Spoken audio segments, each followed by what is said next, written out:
everyone. So it's Ramona from the Nature Institute, and this week on Facebook we are focusing on animal signs that you can find while you're out on hikes around in the woods or the prairies, or maybe near the wetlands. And today I have a fun snack for you to make at home with your parents. So I want to talk about what this is. Maybe you recognize it, maybe you don't. It's kind of oblong. This one's wrapped in some aluminum foil, but it's an owl pellet. Who wants to eat an owl pellet? Any takers? No? Yeah, me neither. So instead, we are going to make some owl pellets that we can eat. And these are some no-bake cookies. They're super easy to make. Definitely have mom or dad help you make these at home. But to start out, we are going to put a 1/4 cup of butter into our saucepan. And we're going to turn our heat on so that it can start to melt. Once that has melted a little bit, we will add some sugar, a cup of sugar to the pan. We're going to put 2 tablespoons of cocoa powder in there. And we're going to put a 1/4 cup of milk in our pan. And we're going to let that butter melt. We're going to let everything get all mixed together. And then we're going to let it boil. And then after that, we get to add all the tasty stuff to our cookies. So we have some oats. We have some coconut. I really like coconut, so I'm putting lots of coconut in there. But you can leave it out if you want to.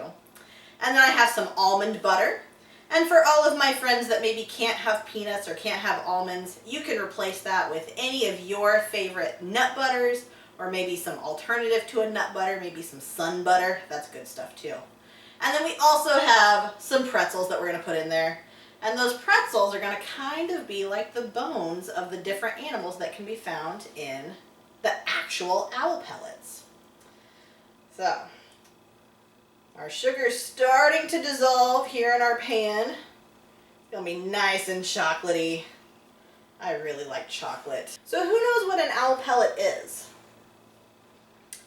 It's kind of weird, maybe kind of gross, but an owl pellet is what an owl will actually spit up after it has eaten a mouse or maybe a frog or some other small animal, a bird, a mole, something like that. And they're just not able to digest all of the bones and the fur. I mean, we can't digest bones or fur either, right? Of course, we don't eat things whole. We usually take the bones out of them first. But, owls can't do that. So they eat the whole animal, and then they're able to take all of the good meat, the stuff that they can actually digest, and they swallow it down, and then all of the bones and the fur stay in a special part of their stomach called the gizzard, and there it gets compacted, kind of like a trash compactor would make all of our trash into a small square, a small bundle. It squeezes all of those bones and fur and other things together, and then about 10 hours later, the owl will actually spit up the owl pellet. And if you have a nest in your yard, you might actually see some of these owl pellets every so often. They usually always get rid of it near their nest, so sometimes you can find a big pile. I've never found an owl pellet out in the wild. That would be pretty cool though. Not sure I would know what it was. It would probably just look like scat to me. In fact, it kind of looks like coyote scat if you don't know what you're looking at. So, our chocolatey goodness here in the pan is starting to get all melty. This looks like a big pan of chocolate, my favorite. And like I said, we'll add all of the other good parts into it. Now these no-bake cookies, they're great because they're super fast to make. And of course you don't have to heat up the house, you don't have to turn your oven on. So once we get these formed, we'll put them in the fridge for a little bit. And then when we bring them out, we can squish them into all sorts of different shapes and make them look really interesting, maybe kind of gross. Maybe you can gross out your brother or sister with these cookies. That would be kind of fun. Our butter's almost melted. I'm going to turn this up just a little bit more.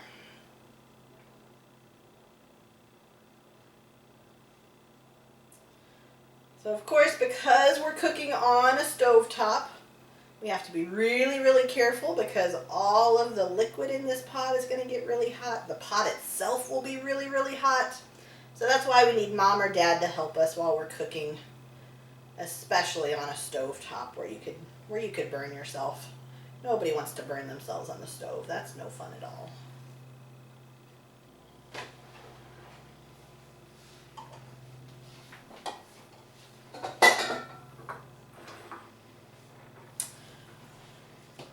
Our chocolate's starting to boil. That means it's almost ready to take off the heat.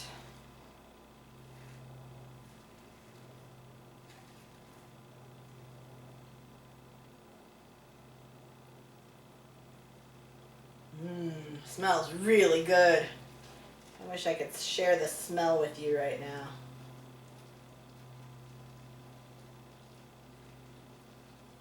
Getting some really big bubbles.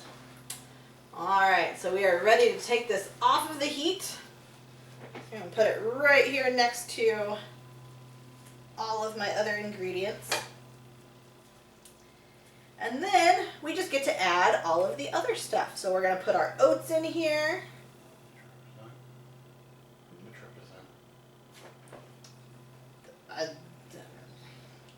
We're going to put some of the coconut in here, which would be kind of like the fur of some of the different animals.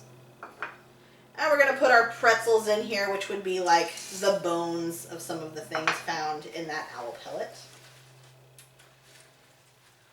Stir those up a little bit. And then I'm going to add my almond butter. And remember, you can substitute anything that you want for this almond butter.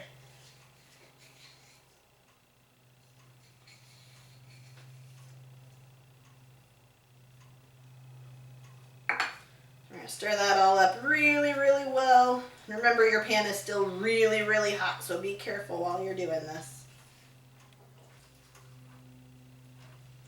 So you can kind of see what that looks like now that it's all mixed up. And it's kind of too liquidy for us to dish out yet. So go off, go sing your favorite song, and come back in about 5 minutes. And then we should be able to make some of our cookies on our platter. We'll stick it in the fridge for about 10 minutes, and then we'll be able to take it out and eat it. So come back in a few minutes and we will form our cookies. Okay, so our cookie mix has cooled off enough now that I can at least handle it. It's still going to be really, really hot, so don't stick your hands in the pot. That would be a silly idea. But the best thing to do is going to be to get a nice big spoon, scoop out some of your cookie mix, and then drop it onto your pan. We're just going to do that, and then we're going to stick it in the fridge for a few minutes, let it firm up some more, and then we can make some fun shapes with our cookies. So I'm going to go ahead and stick these in the fridge. We're going to leave them in there for about 10 minutes, then we'll pull them out and we can make some fun shapes with our cookies. Alright. So I pulled our first pan out of the fridge, and they are firm enough that we can start making different shapes with them. So I'm going to go grab the other pan, and then we will do that. Alright, so here we have both of our pans, and after you've washed your hands, now we can start making some owl pellets with our cookies. So just pick one up. They're going to be kind of messy. Kind of roll it in your fingers. Make it all oblong, make it look like an owl pellet or scat, you know, whatever you think it looks like. You're going to do that with all of your cookies. You can eat one now if you want to, but you can stick them back in the fridge, let them firm up some more so that they're nice, hard cookies, a little bit easier to eat. And then you can start feeding them to your family. They're going to be quite tasty. So I hope you've enjoyed making some owl pellet cookies with me. Hopefully you like them as much as I do. And be on the lookout for a video where we actually dissect one of our owl pellets. We're going to see what's inside of the owl pellet. Thanks for joining me. Talk to you later. Bye.